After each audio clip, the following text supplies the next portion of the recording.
Have you ever stopped to think about what's really inside that tiny packet of instant coffee you pour every morning? Because behind that quick, comforting sip lies a process so complex, so precisely engineered, it feels less like cooking and more like controlled science. Welcome back to Machine's Visit. And today, you're about to uncover a journey that most people never even imagine. Every year, over 2.5 million tons of instant coffee are produced worldwide, quietly fueling billions of lives. But what's truly shocking is how something so simple begins in such a demanding and unforgiving process. It all starts deep within lush green plantations, where coffee cherries, small, vibrant, and deceptively delicate, are harvested with extreme care, either by skilled hands or by powerful machines designed to shake trees with calculated precision. But here's the twist. Not every cherry makes the cut. Only the perfectly ripe ones move forward, while the rest are left behind, because even the slightest imperfection can change the final taste. From there, the real transformation begins. Inside industrial facilities, coffee beans are exposed to intense heat, around 200 degrees Celsius, where they undergo a dramatic chemical change, unlocking the rich aroma and deep flavor we all recognize. But one wrong move here, 1 second too long, and the entire batch can be ruined.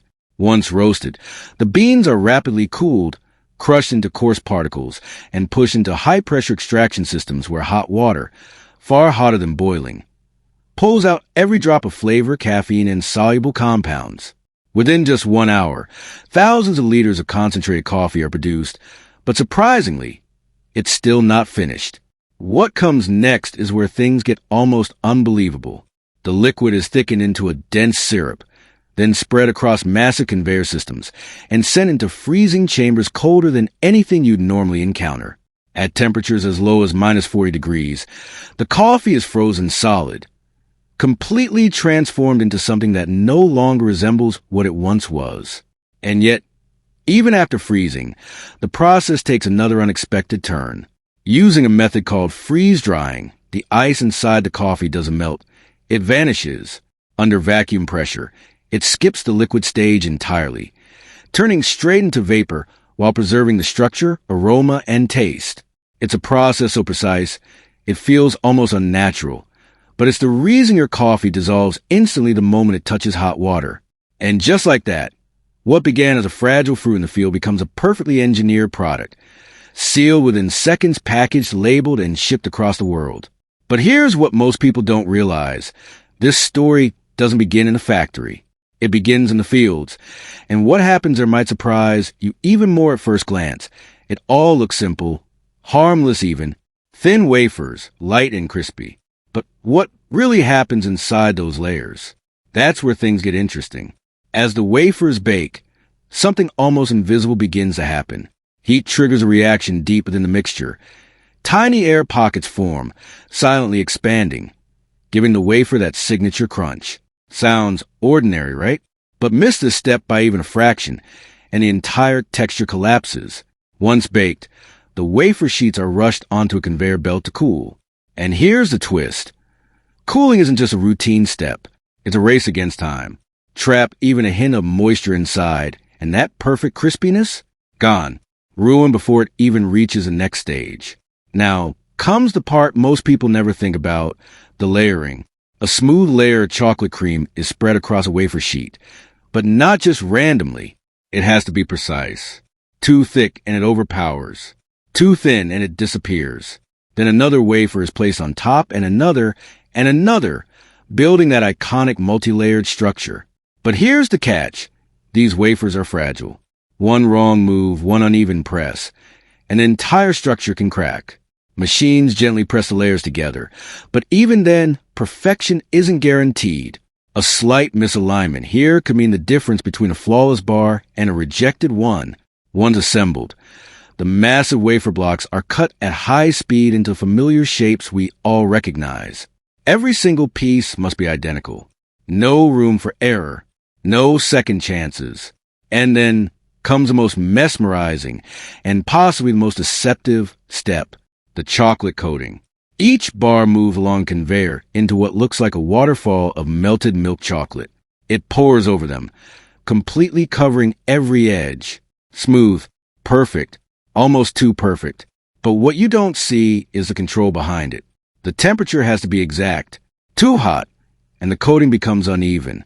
Too cold, and it won't flow properly. Excess chocolate is shaken off using vibrating belts and bursts of air, because even a slight imbalance can ruin the final look. Once coated, the bars enter a cooling tunnel set between 10 to 15 degrees Celsius. This is where the chocolate slowly hardens, locking everything in place. Too fast and cracks form. Too slow and the texture changes. It's a delicate balance most people never notice, but it decides everything. Finally, the bars are wrapped, sealed, and labeled, ready to be shipped across the world. But here's the unsettling part. What seems like a simple chocolate bar is actually the result of countless precise decisions, hidden risks, and processes where even the smallest mistake could destroy the entire batch. And just when you think you've seen it all, the story takes a completely unexpected turn. Because the journey of ingredients behind products like these, it's far more unpredictable and far more intense than you'd ever imagine. You might think harvesting mushrooms is simple, just pick them and move on. But the reality? It's far more intense and far more calculated than anyone expects. Behind the scenes, entire systems are built around one goal: speed without compromise. In massive farms producing millions of mushrooms every year, there's no room for hesitation. Specialized cutting machines slice through stems with surgical precision, ensuring each mushroom remains perfectly intact. The moment they're cut, they drop onto moving conveyor belts. No pause, no delay, rushed immediately toward inspection. And here's where things take a sharp turn. Advanced sensors scan every single mushroom. Size, shape, quality. Nothing escapes. Anything even slightly off, instantly removed. No second chances. No exceptions. It's efficient, almost too efficient. But then technology pushes things even further. Some farms have replaced human hands entirely with robots. Yes, robots. Flexible robotic arms carefully lift mushrooms from the growing beds, almost delicately, as if they understand how fragile they are. They trim, sort, and organize everything on the spot using intelligent recognition systems. No fatigue, no mistakes, just constant, relentless precision. It sounds perfect until you realize what's missing: the human touch. Because despite all this automation, many farms still rely on workers, especially when dealing with delicate varieties. And this is where things slow down, but become far more personal. Workers bend for hours, carefully cutting each mushroom by hand. They inspect every piece, rejecting anything imperfect. It's exhausting, repetitive, physically demanding, but it's also the only way to guarantee true quality. Some mushrooms, like oyster varieties, are so fragile that one careless move can destroy them. Others, like shiitake, are tougher, but still demand attention. Every type has its own rules, and ignoring them, that comes at a cost. Even after harvesting, the pressure doesn't ease. Mushrooms are rushed to sorting and packaging lines, where they're weighed, packed, labeled, and sent into cold storage. Because here's the truth: these products don't wait. Delay the process, even slightly, and freshness starts slipping away. And for those not sold fresh, they're sliced, sterilized, sealed into cans or jars, transformed into something completely different, a second life, but one that hides their original form entirely. Yet this entire system, machines, robots, workers, feeds into something much bigger, an industry worth billions. Mushrooms aren't just food. They're part of a massive network that fuels economies, supports thousands of jobs, and even contributes to medical research and environmental innovation. But just when you think this is where the story settles, it shifts again. Because now, we move into a world where timing isn't just important, it's everything. Cherry farming. And unlike mushrooms, cherries don't forgive mistakes. Their window of perfection is brutally short. Harvest too early, and they lack sweetness. Too late, and they collapse, soft, damaged, worthless. Farmers are forced into a race against nature itself. They study color, texture, even sugar levels using specialized tools, searching for that exact moment when everything aligns. One wrong call, and an entire harvest can fail. When the time comes, the pace becomes chaotic. For delicate cherries, workers pick them by hand, slowly, carefully, protecting every fruit like it's fragile glass. Early mornings, long hours, constant pressure. But for larger operations, machines take over. Massive mechanical shakers clamp onto trees and violently shake them, sending a storm of cherries crashing down into waiting nets below. It's fast, aggressive, almost brutal, yet incredibly effective. Acres can be harvested in a single day, something impossible by hand. But again, there's a trade-off. Not all cherries survive the impact. Some bruise, some get damaged, and farmers know it.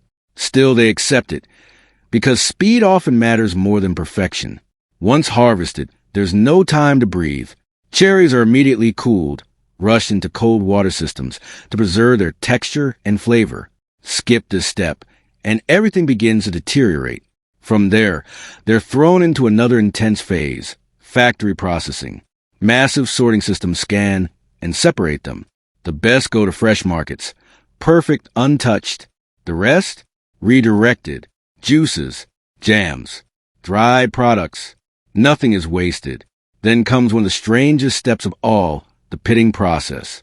Machines remove the pits at incredible speeds, handling thousands of cherries every minute with unsettling precision. One moment they're whole, the next completely transformed. Clean, hollow, ready for consumption. It's efficient. It's fascinating. And if you really think about it, it's a little unsettling. Because by the time these cherries reach your table, almost everything about their journey, the pressure, the speed, the decisions, the losses, has been completely erased. All you see is the final product. Perfect. Or at least, that's what it looks like of dollars annually supporting farmers, workers, and businesses across the country, from the orchards of Washington and Oregon to the processing plants and distribution networks. Cherries provide jobs and contribute to local economies and American culture. Cherries hold a special place. Think of the iconic cherry pie, a symbol of home-cooked comfort, and a staple at holiday gatherings. Cherries also feature prominently in classic songs like Life is Just a Bowl of. Cherries reminding us to enjoy life's simple pleasures. The journey of a cherry from blossom to your table is a remarkable one. So next time you bite into a cherry, whether fresh in a pie or atop a sundae, take a moment to appreciate the hard work and dedication that went into growing and harvesting that little gem. After all, life's just a bowl of cherries. So let's savor every bite. Hope you'll enjoy it. Don't forget to like and subscribe to our YouTube channel to get notified when our exciting videos go live. Goodbye.